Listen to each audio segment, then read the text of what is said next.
Hey, how you doing? Welcome back to the channel. Good to have you here as always. So this week I want to talk to you a little bit, just a little bit about what drives people to join gangs. Because I'm sure many of you think, oh, it's just to be a tough guy, just all about the ego and the image. Well, yeah, some of it is, but a lot of it actually isn't. And I want to talk to you about a few of the reasons why people actually join gangs, why I joined a gang, and why many others like me join gangs.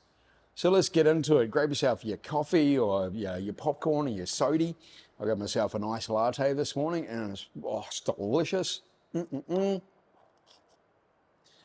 And hey, if you want to support this channel and support me, you can buy me a coffee, or there's many other different ways you can support this channel and keep me going. Merchandise, of course, you can head to my Redbubble and buy merchandise, or you can sign up for membership on this channel and get all the bonus features, or head over to my Patreon, sign up for that, and you'll keep supporting me. Because that's the main thing. If you support me, I keep making these videos. Yeah? Cool. All right, let's get into it. Let's talk about why people join gangs. So firstly, I'm going to talk to you about one of the main reasons why people actually join gangs and motorcycle clubs. And it's for a sense of belonging, which is kind of why I joined the gangs and the MC, because I needed to belong to something. Growing up, as I've said in all my videos, I didn't really have a sense of connection to my family because there was a lot of abuse. I had 3 older brothers who all abused me in one way or another, so I didn't feel a connection to them. I tried, but it just wasn't there. So many years later, when I went into the MC and became a hang-around, then I felt that connection to quite a few of these guys, and they were my brothers. We're like brothers, only closer. And then, of course, when I went into the skinhead gang, it was the same deal. They were my brothers, and I felt accepted. And that sense of belonging to something where I was accepted had been fulfilled for the most part. And that is why a lot of guys, especially, in New Zealand, use it as an example because that's where I grew up, there's a real disconnect, and there's a lot of abuse. There's a lot of trauma being caused in New Zealand society, especially, in the 70s, 80s, and 90s. It was prevalent. It was really bad.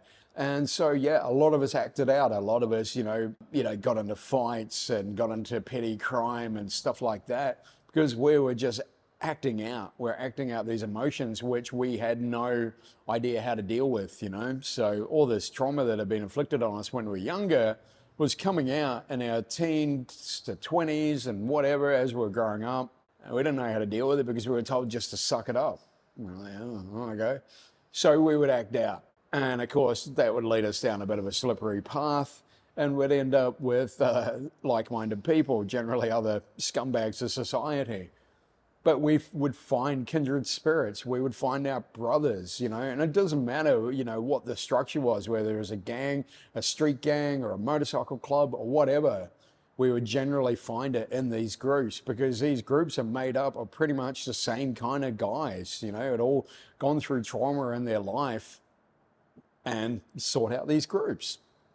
Sounds pretty simple, yeah? And then, of course, when it comes to the motorcycle clubs, now, not everyone who goes into the MC life goes in because they have some kind of trauma. I mean, the large majority do. For the motorcycle clubs especially, there are guys who are attracted to that lifestyle, to motorcycles. All about bikes, they're all about the biker lifestyle. And even for me, a big part of the attraction towards a motorcycle club was growing up as a teen, that I loved bikes, man. I still do. I'm a bike fanatic. I love motorbikes. But even more so when I was a teen, because it was that age of like Harleys were actually cool. Owning one was a status symbol. And if you're in a MC, wow, you'd really made it. Just give me a Harley. Let's go for a ride. You'll never see a jap piece of shit between these thighs. Give me a Harley. So there was a lot of that. It was the appeal of that lifestyle and the appeal of the motorcycles. And getting into it, especially in the 80s and 90s, most of the guys who rode in motorcycle clubs built their bikes or they worked on their bikes. They knew motorbikes. You couldn't just bullshit it and just go, oh, well, I ride once every now and again. No, these guys lived motorbikes, lived, breathed it, and shit motorbikes. Being around a whole culture that just loved everything about motorbikes and riding was cool. So that definitely attracted a lot of people to the motorcycle clubs. You've got to realize, like, back in the 80s and 90s, it was a different world. It's not the motorcycle clubs that they are today. Everything changes. And so what attracts people to motorcycle clubs now? Is it still the love of riding?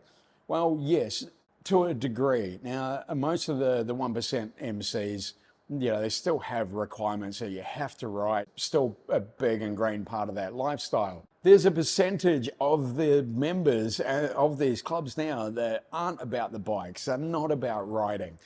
But what those clubs have become, they've gone the way of criminal organizations to a degree. That's what actually attracts a lot of these guys to motorcycle clubs now, especially in Australia. I've talked about it with the Nike bikies. It's all about that power, that image, and the connections for their business reasons. The other reason, and it's quite a common reason these days that people join motorcycle clubs and gangs, is ego. Now, ego's always been a part of that world, both worlds. There's always, egos here and there. They were usually shut down pretty quickly. If you've got a big ego about you, there's going to be someone out there who's, fought through the ranks and is going to knock you down to size and knock that ego chip off your shoulder. But nowadays, because it is a lot about image, especially, like I said, in Australia, with the Nike bikies, it's definitely image. These guys are all, clean cut, like wearing all the bling, wearing all the designer labels and all that kind of stuff. And it's definitely an image thing. So that definitely does attract a lot of people, especially today. A lot of the younger guys that are getting into it, they see these guys on social media, like covered in gold, and they've got girls hanging off them, and they got the gold-plated, V-rods and all this kind of stuff. And a lot of the younger guys are going, yeah, I want a part of that lifestyle, And it's not just the motorcycle clubs, even the gangs do it. The gangs have gotten flashier and flashier and flashier. They're no longer the grimy, greasy, dirt-covered, grease-covered, blood-covered gangster and outlaw bikers that they were 20 years ago. They're all clean cut. They all wear Versace and Nikes and, it's a lot of gold, and it's a really appealing image for so many young guys. And so that ego, that whole, I'm tough, I'm cool, whatever, that is drawing a lot of people into the clubs and the gangs these days. But there is another reason why people actually join gangs, especially, and motorcycle clubs. It's out of necessity.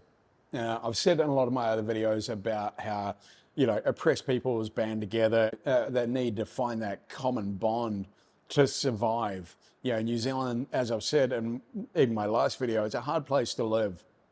And it's even harder if you're a minority or you're oppressed in any way, if you're a lower socioeconomic group, and that applies to the Māori, Pacific Islanders, Asians, and, even, European New Zealanders. It applies to everyone. If you're not doing well, then unfortunately it's going to be harder and harder for you to live in New Zealand.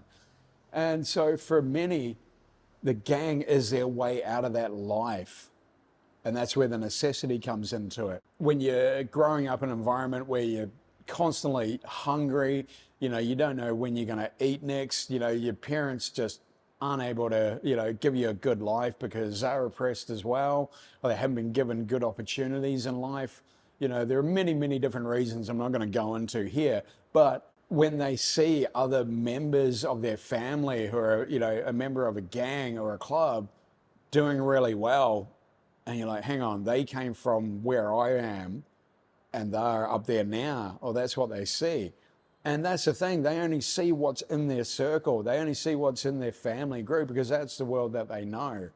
And then they jump on social media and all their friends are following their uncle, because he's the cool one. He's the one who's making money. He's got the bling.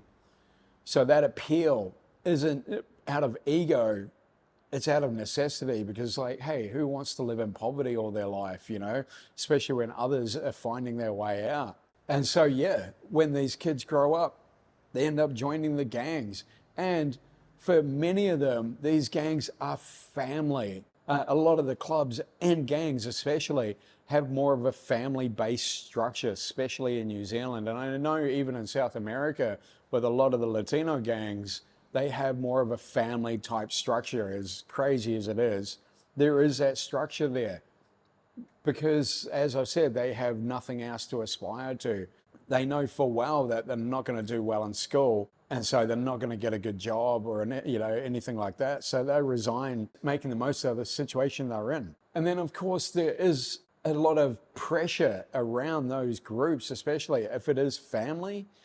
Another reason why people do join them is out of peer pressure. Your third generation, whatever gang, your father and your grandfather were both members. In a lot of these gangs, you're expected to grow up and into the gang as well, it's part of it. But then there's a lot who have said, no, that's, the generation stop with us. And they actually try and talk their children out of it. Like, kapai, good on yous for doing that too. And so, there are many, many different reasons why people join clubs and gangs, and, they're still doing it. There's always going to be gangs around as long as there are people who have a need of some description, whether it's, they want to be a badass biker, or they want to be the tough guy or a criminal, or they just want a sense of belonging and brotherhood or family, or, just have that need for protection even. Or they just love bikes and want to be around that community, or whatever the aspect that gang is around, They may love illegal weapons, AK-47s and Tech 9s, who knows? Quick fashion question. Should I wear this Tech 9 with the high tops? There are many, many different reasons, and as I said, as long as there are those reasons around, there'll always be gangs and motorcycle clubs. It's always going to be a thing. And no amount of government laws are ever really going to change that, because they will change to adapt to those laws. They are going to survive. They've survived the last 80, 90 years in our culture as far as motorcycle clubs go.